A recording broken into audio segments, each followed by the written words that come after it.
ये होता है रियल बिजनेस सर, और इसी से बिजनेस डेवलप होता है। लेकिन आप हमारे बिजनेस में आने के बाद ये नियम फॉलो नहीं करते, जिसकी वजह से आपको हमेशा फाइनेंशियल क्राइसिस हो जाती है।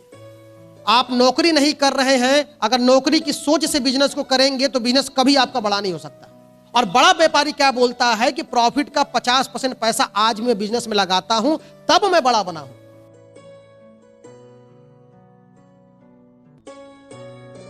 चलिए फाइनेंशियल डिसीजन पे बात करते हैं। फाइनेंशियल डिसीजन का मतलब क्या होता है, क्योंकि हमारे यहां जो इनकम आती है वो इनकम को कैसे हमें खर्च करना है बड़ा इंपॉर्टेंट है।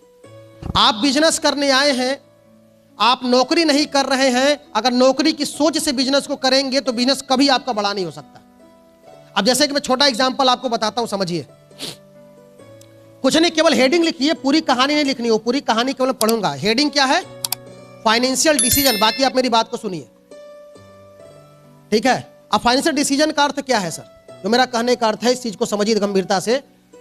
कोई भी जब व्यक्ति बिजनेस करता है सर, मान के चलिए छोटा मोटा व्यापारी हो चाहे बड़ा व्यापारी हो, आपने क्या देखा है? छोटे मोटे व्यापारी को मैं आपको तरीका बताता हूं। एक अगर कोई व्यक्ति छोटी सी गुमती भी डालता है रोडवेज बस अड्डे के बाहर या तो फिर रेलवे स्टेशन के बाहर, तो आपने क्या देखा होगा? शुरुआती दौर में वो व्यक्ति क्या बेच रहा है?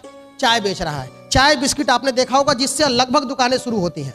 तो चाय और बिस्किट बेच करके अगर वो महीने का 20,000 कमाया तो 20,000 में से वो 10,000 रुपया खर्च करता है और 10,000 प्रॉफिट का दुकान में और सामान को भरने में यूज करता है। जैसे वो बस आला खरीद के लाएगा, पान के सामान को रखेगा, नमकीन उमकीन बढ़ाएगा। आपने देखा है वो रेंज बढ़ाता है। फिर क्या करता है? जब अगले महीना वो 20,000 फिर कमाता है तो 10,000 खर्च करता है और 10,000 रुपये को कहां डालता है? उस दुकान में डालता है। मेरी बात को समझ रहे हैं? एक भी आपने दुकानदार ऐसा नहीं देखा होगा, छोटा दुकानदार हो चाहे बड़ा कोई बिजनेसमैन हो, आप उससे मिलिए, वो कहेगा कि प्रॉफिट का मैं शुरुआती दौर में 50%, 60%, 70% तक प्रॉफिट का पैसा मैंने कहां डाला? बिजनेस में। और बड़ा व्यापारी क्या बोलता है कि प्रॉफिट का 50% पैसा आज मैं बिजनेस में लगाता हूं, तब मैं बड़ा बना हूं। यह हर बिजनेसमैन का स्टेटमेंट है सर, और मुझे लगता है ये बात आपने भी देखी होगी। अरे आप एक अगर दुकानदार, कितने लोग हैं जिनके परिवार में दुकानें होती, चाहे वो खुद दुकान किए हैं? बहुत सारे लोग हैं। अब मैं आपको एक बात कहता हूं, एक दुकान भी अगर आप करना चाहते हैं तो दुकान पहले आप किराए पे लेते हैं, तो किराए भरते कि नहीं भरते उस दुकान का? अच्छा, वहां पे अगर आप थोड़ा सा बड़ा व्यापार करना चाहते हैं तो आप 1 या 2 चेला रखते हैं, स्टाफ रखते हैं। उस 2 चेले को भी आप क्या देते हैं?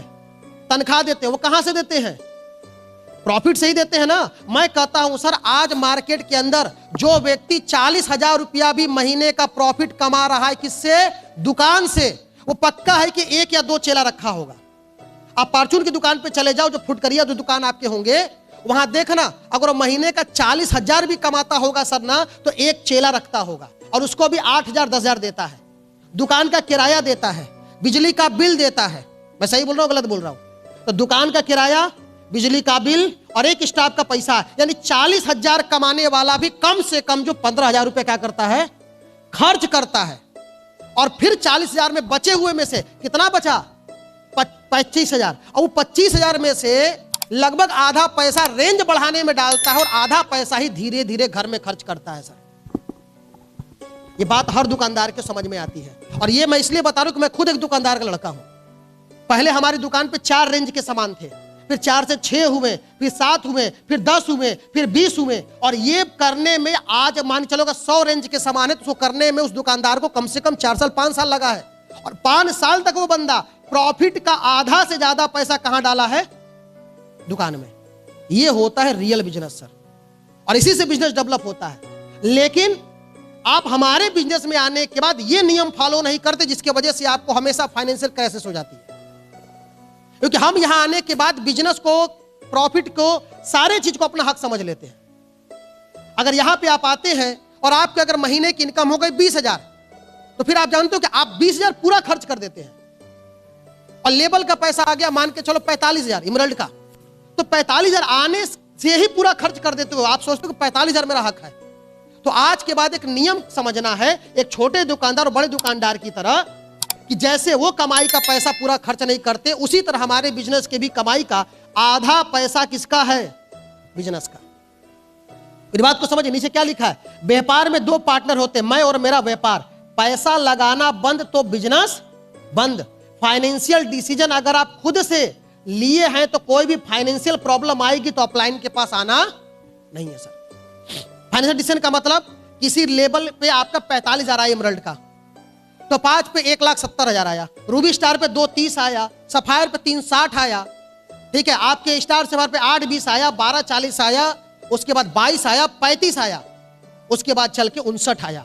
तो रॉयल डायमंड तक आपको दिमाग में रख लेना है कि आए हुए लेबल के पैसे का आधा ही पैसा आप खर्च कर सकते हैं, आधा पैसा आपको रखना पड़ेगा, क्योंकि सर हो सकता है कि कल कोई डाउनलाइन के पास पैसे नहीं और रियल प्रॉब्लम हो तो पैसा लगेगा, क्योंकि आप चेला नहीं रखे हैं, आप बिजली का बिल नहीं दे रहे हैं, आप जो है दुकान का किराया नहीं दे रहे हैं, आपको रेंज नहीं बढ़ाना है, आपको इन सभी जगहों पे अपने डाउनलाइन की संख्या बढ़ानी है।